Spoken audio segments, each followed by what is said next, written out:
Et on les avait formés notamment sur plusieurs modules, dont la conception de projet, y compris les questions de suivi-évaluation. Donc nous avons voulu cette fois de commencer par un rappel sur les étapes de clés d'un projet, de l'élaboration d'un projet.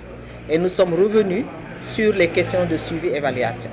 Le suivi, c'est ce qui se passe, c'est mesurer l'état d'avancement d'un programme ou d'un projet tout au long de la mise en œuvre.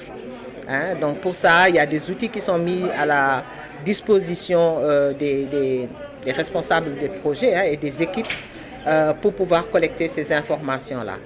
Et on leur a expliqué que l'évaluation concerne plus une appréciation du projet dans sa globalité et qui se fait en général en fin de projet. Et que, comme on leur a expliqué aussi, comment le personnel projet, lui, doit être impliqué dans le suivi, alors que souvent, il est préférable de recourir à des personnes externes ou un cabinet externe.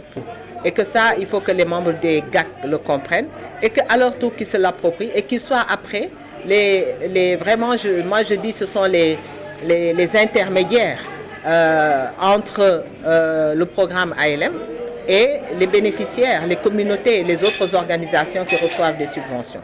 Donc il faudrait qu'à leur tour, que les membres puissent jouer leur rôle de, comme on dit, d'orientation, de conseiller, de guide par rapport au programme ALM.